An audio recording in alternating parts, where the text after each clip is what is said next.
Hi, this is Mato. In this video I will show you one of my own games. This game was played in Adelaide in 2012. This is a Checkmate Weekend Tournament and it is the strongest tournament of the year in South Australia. This is round 7 and I'm playing on board 1 against George Z, who needs to win to get the first prize. And who is George Z? He is an Australian Grandmaster, ranked 3rd in Australia. He played for Australian national team at the 2008 Dresden Olympiad.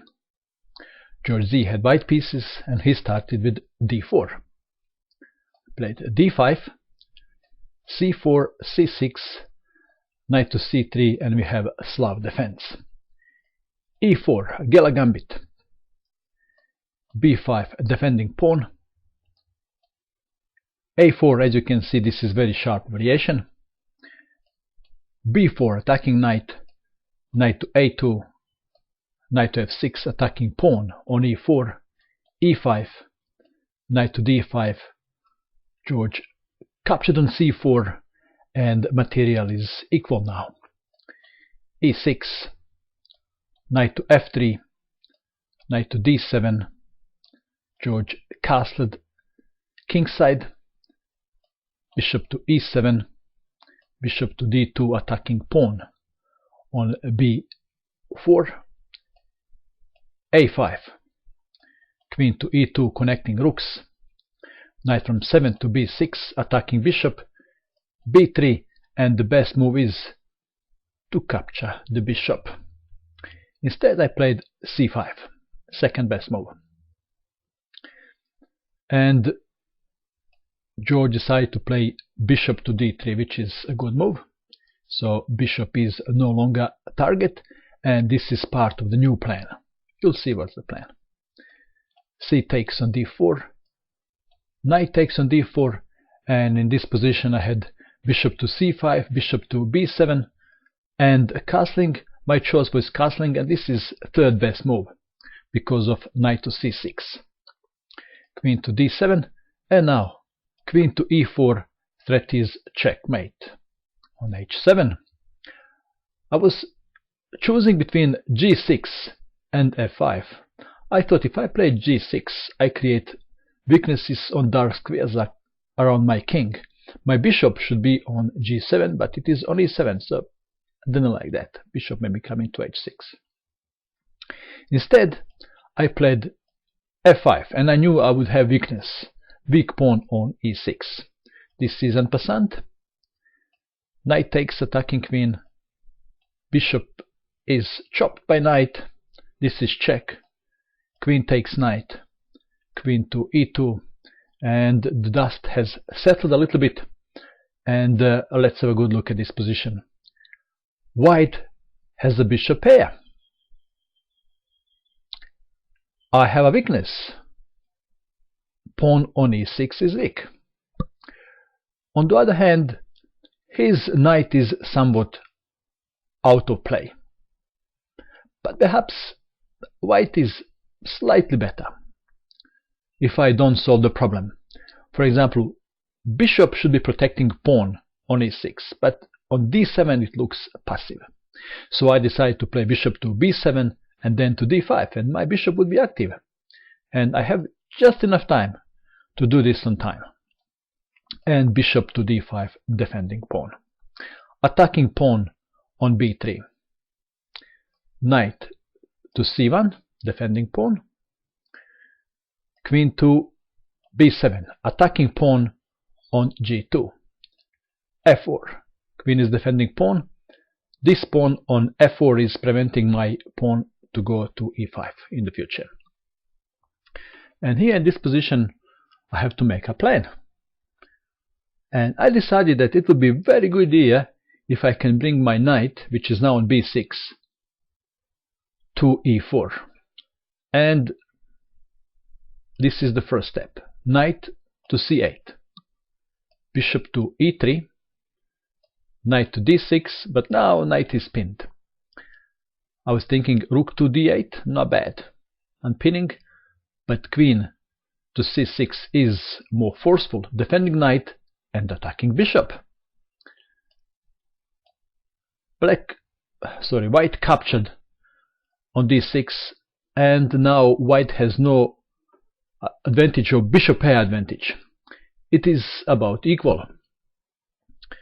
Bishop to c4. If I take on c4, queen takes, and it's a big problem. So instead, knight to e4 was played. Knight may be coming to c3. Knight to d3. But now queen is no longer protecting bishop. So I just chop the bishop. Pawn takes bishop. Knight to c5. Pardon me, this is not knight to c5. This is knight to c3. Knight to c5 is defending pawn. Attacking knight. So knights are exchanged. This is check. Rook to f2. And here I spend some time calculating if it's a good idea to capture that pawn. And it looked good, but then I stopped. I wasn't sure because I was worried about back rank problem.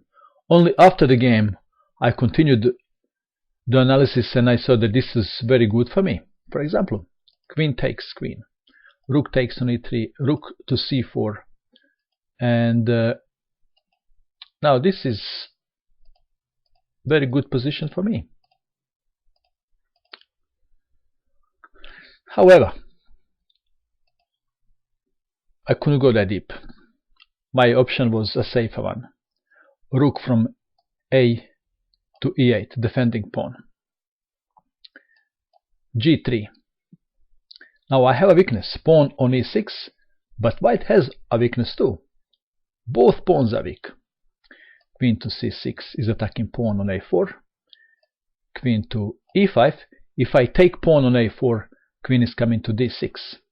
So I first chase the queen. Queen to e4. Queen takes pawn.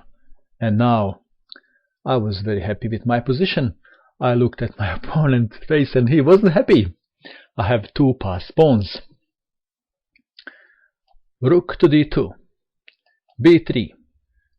2 squares away from glory.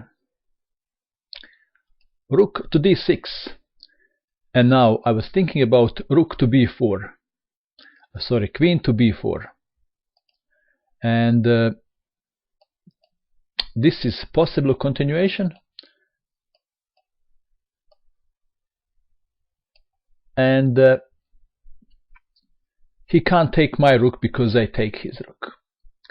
But this is where I stopped because I couldn't see exactly, maybe there were some hidden tricks. So after the game, this is the analysis.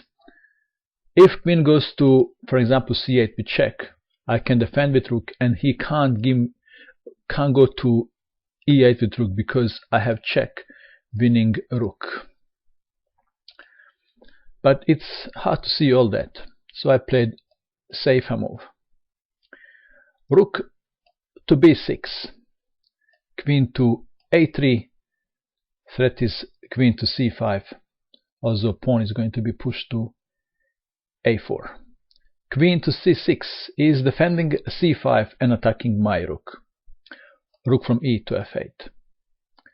Queen to b5, attacking pawn. a4, rook to a6, my pawn is under attack. Pawn on a4 is under attack. Queen to b2, if queen or rook takes pawn, then queen comes to d4 and I start harassing his king. He played queen to e5, queen takes queen, rook takes, and here I was very happy.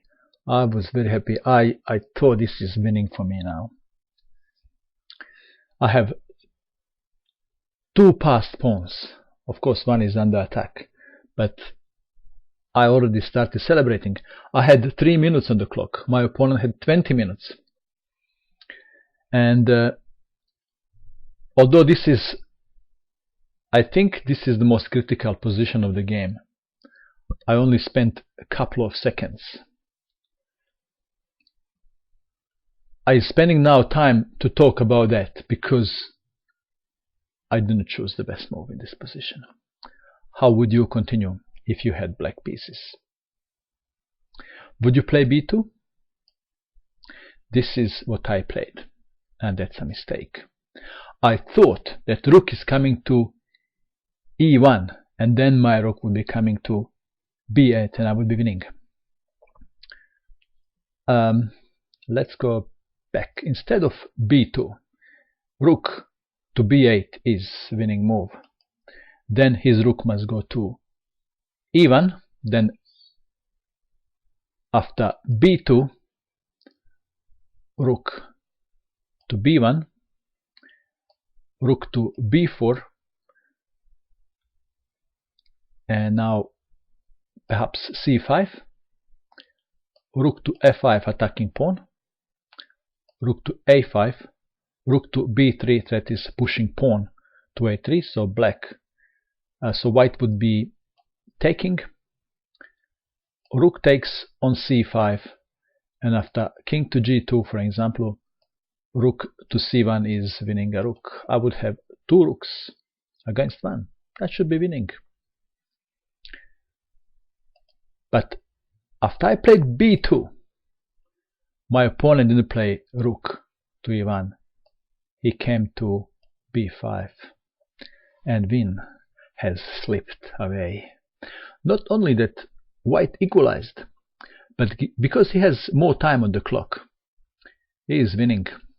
Also, there is psychological thing. It's I had a winning position and suddenly I don't have it anymore. Okay, the game continued. e5, rook takes pawn, pawn takes pawn, rook takes on b2. My passed pawns are dead. Pawn takes pawn, h takes on g3, check, king to g2, rook to c1. I want to capture pawn on c4. I see what's coming now, but I can't stop it. Rook, cancel. Rook to c2, check, king to h3, rook to c8, and again I can resign.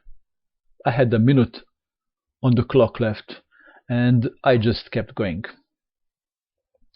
Okay, so I just captured pawn, check, king to f8, now rook from a to f7, check, king to e8, rook takes pawn, rook to c1, rook is coming to perhaps h1, but this is nice technique. Now check, and how to defend? There is no defense. I played rook to c7. As I said, I could have resigned, but only seconds on the clock. We just kept pressing the timer quickly, and in this position my opponent played rook to h8, but then a miracle happened. My king jumped to e6. Only problem is this is illegal move. So we just shook hands, and I played the best I can, and I lost the game. Ever happened to you that you played your best and you lost the game? Well, I was very sad, but that's life. Before the game, I promised myself a chocolate if I win a game, but because I lost, I bought 2 chocolates. And that is all. I hope that you enjoyed watching this video. I wish you good luck with your chess, and bye for now.